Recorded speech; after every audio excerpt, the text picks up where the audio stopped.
Heading डाल सकते हो, force on a moving charge, force on a moving charge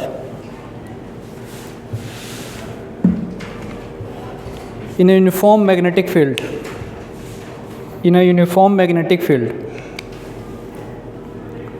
बड़ा आसान है, सबको आता है, तुम चिट्ठी में लिख रहे हो कॉपी नहीं लाया। चलो, जैसे हम फोर्स की बात करते हैं, ओवरऑल टोटल लॉरेंज फोर्स की बात कर रहे हैं, तो सबसे पहले अगर इलेक्ट्रिक फील्ड में फोर्स की बात करते हो तो तुम उसको क्या बोलते हो, एफ इलेक्ट्रिक बराबर बोलते हो QE, और जो मैग्नेटिक निकालते हो तो तुरंत हाँ V क्रॉस B की बात चलाती है। ऊपर वाले के ऊपर बात करने की आवश्यकता नहीं है, इलेक्ट्रिक फोर्स होता है, सब जानते हैं। इसको बोलने को लोग इसको इलेक्ट्रिक लॉरेंज फोर्स और इसको मैग्नेटिक लॉरेंज फोर्स बोलते हैं। टोटल फोर्स कितना लगेगा, तो दिस प्लस दिस लगेगा। ऐसे हमारा टारगेट ये है, मैग्नेटिक लॉरेंज फोर्स, ये भी वेक्टर है और ये दो वेक्टर, ये रहा स्केलर, मतलब कि ये जो आने वाला है वो इन दोनों वेक्टर के क्रॉस प्रोडक्ट के कॉरस्पॉन्डिंग इसका डायरेक्शन आएगा। मतलब आपको सबसे पहले क्या करना पड़ेगा, सपोज करो हमारा अब जो टारगेट है that is how to find direction of magnetic force, how to find direction of magnetic force. तो पहला टारगेट ये है कि फील्ड पकड़ लो, फील्ड मान लो इनटू द प्लेन हमारा फील्ड है, और इनटू द प्लेन हमारा फील्ड है और नाम हमारा इसका हमने B डाल दिया। अच्छा, सबसे पहली बात देखो आराम से, B होना चाहिए और जो चार्ज पार्टिकल है उसके पास वेलोसिटी होनी चाहिए, तभी मैग्नेटिक फोर्स की बात भी कर सकते हैं। तो माना कि कोई चार्ज पार्टिकल, पहली बात प्लस Q, और वो चल रहा है ऐसे, और अब हमसे किसी ने पूछा कि डायरेक्शन बता दो मैग्नेटिक फोर्स का, तो क्या होगा। तो आप क्या करें, अपने हाथ के सारे फिंगर्स को फील्ड की तरफ करें, हाथ के सारे फिंगर्स को फील्ड की तरफ करें, कर दिया। उसके बाद जिधर वेलोसिटी है उधर अपने थंब को करें, वेलोसिटी उधर है, मैंने फील्ड की तरफ फिंगर्स किया और उधर अपने थंब को किया, तो पाम जिधर जाएगा perpendicular to the palm and outward direction of force होगा। तो मेरा पाम ऊपर की तरफ दिख रहा है, यानी कि इसी डायरेक्शन में यहाँ पे मैग्नेटिक फोर्स लगने वाला है, इसी डायरेक्शन में मैग्नेटिक फोर्स लगने वाला है, इसी डायरेक्शन में मैग्नेटिक फोर्स लगेगा, perpendicular to the palm and outward magnetic force. अच्छा ठीक है, इसमें कोई दिक्कत वाली बात नहीं। दिक्कत है क्या, फिर से बोलूँ?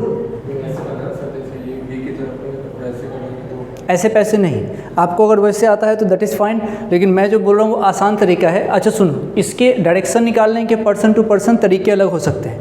अगर तुम्हारा आंसर तुम्हारे तरीके से आ रहा है तो keep it safe and use that, मुझे कोई शिकायत नहीं है। परंतु अगर मेरे से पूछोगे तो मैं आसान काम करता हूँ और मेरा तरीका जो है ये है, जिसको मेरा तरीका सूट करता है मेरा करिए, और कोई आपको जो तरीका पहले से आ रहा है उसको करो, आंसर वही आना चाहिए। बाद में मेरे से मत कहना लेफ्ट लगाऊँ राइट लगाऊँ, ऐसे लगाया वैसे लगाया, वो ये जो बनते हैं ना वो छूछा छूछू, व्हाट इज़ दैट, वो होता था ना एक, कौन सा था अभी हॉलीवुड, अरे हम लोग छोटे थे तो था, नहीं कौन सा, स्पाइडरमैन था ना, यू निकलता था उसका। तो ये सब वो फ्लेमिंग अपने को बोर्ड का एग्जाम देना रहता है ना भाई, तब Fleming left hand rule right hand rule नौटंकी। हमारा काम सबसे आसान है, बोर्ड की टेंशन नहीं। जब बोर्ड की टेंशन नहीं तो सिर्फ राइट हैंड से सारे डायरेक्शन को तुम निकाल सकते हो। और इसमें तरीका एक बार मैं और बोल देता हूँ, तुम फिंगर्स को करो मैग्नेटिक फील्ड की तरफ और अपने थंब को कर लो तुम किधर, चार्ज की तरफ, जिधर चार्ज फ्लो हो रहा है। कौन सा चार्ज? प्लस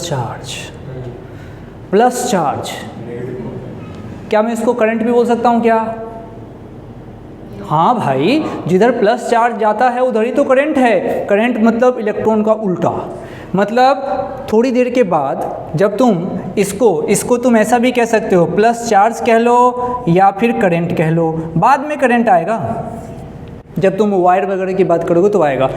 मतलब कुल मिला के अगर मेरे से कोई पूछे हाउ टू फाइंड डायरेक्शन, तो मैं उसको बोलूँगा कि place your fingers towards magnetic field and thumb in the direction of positive charge और current, then perpendicular to the palm and outward will be the direction of magnetic force. खत्म, ये है इसकी कहानी।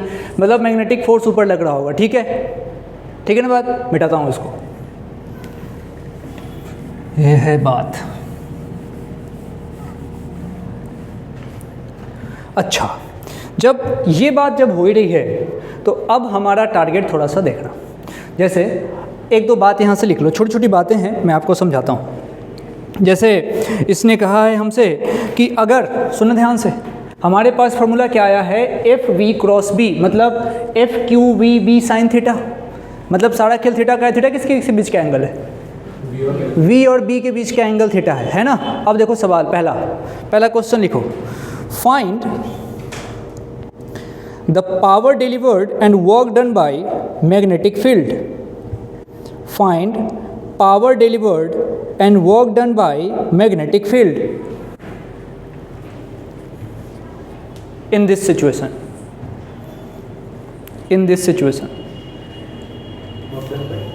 Magnetic field in this. एक दिन इसको बोला था तो परमानेंट यहाँ ये लोहा रखने लगा, बताओ।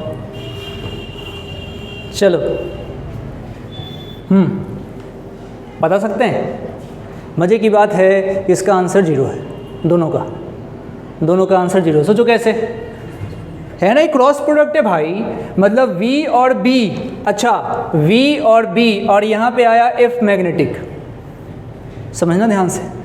यानी कि अच्छा तुमको याद है क्रॉस प्रोडक्ट की प्रॉपर्टी, छोटे बच्चे कहते थे A क्रॉस B अगर मेरा C है, इसका मतलब C A के भी परपेंडिकुलर है और C B के भी परपेंडिकुलर है। इसका मतलब यहाँ ये जो तुम FM लेके आए हो F मैग्नेटिक, ये परपेंडिकुलर है किसके? V के, आराम से ऐसे लिख दो। और दूसरा तुम कह सकते हो F मैग्नेटिक परपेंडिकुलर किसके है? B के।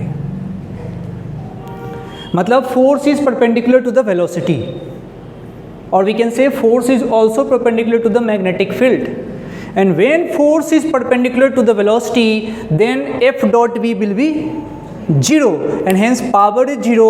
तो पावर का फॉर्मूला क्या होता है? W by T, तो वर्क भी 0। और बोलूँ या हो गया? फटाक से लिख दो तुम अपनी भाषा में, लिख दो। ये परपेंडिकुलर है तो भैया पावर 0 हो गया। पावर चूँकि F डॉट V हो गया है तो यहाँ पे थीटा हमारा 90 डिग्री था, इसके चक्कर में पावर 0 हो गया। पावर होता है W बाई T, इसीलिए इस चक्कर में W भी 0 हो गया।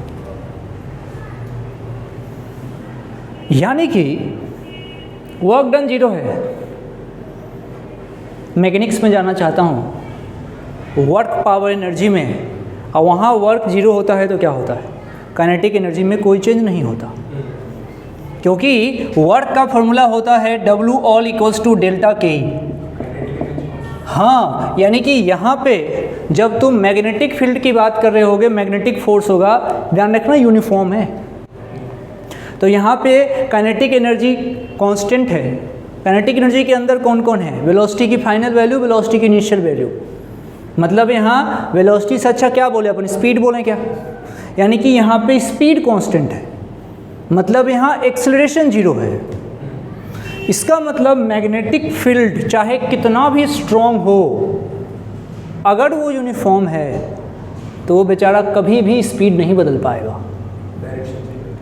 स्पीड कभी नहीं बदल पाएगा। हाँ, आप उसमें हाँ ये ज़रूर है कि पाथ से डेविएट कर देगा, अभी सर्कुलर पाथ आ जाएगा उसका, वो अलग चीज़ है, परंतु वो उसकी स्पीड को यूनिफॉर्म रखना पड़ेगा। मतलब this magnetic force can not produce acceleration. लिख लोगे क्या? तो लिख लो W ऑल बराबर डेल्टा के, उसको कर लो 0, यानी कि काइनेटिक एनर्जी कांस्टेंट, यानी कि स्पीड कांस्टेंट। तो ये कुछ यहाँ से थ्योरेटिकल बातें यहाँ से निकल के आती है कि वर्क डन बाय मैग्नेटिक जो फील्ड होता है वो कितना होता है? तो वो होता है 0। कितना होता है? वो होता है 0। पॉज होता है क्या? पॉज करो।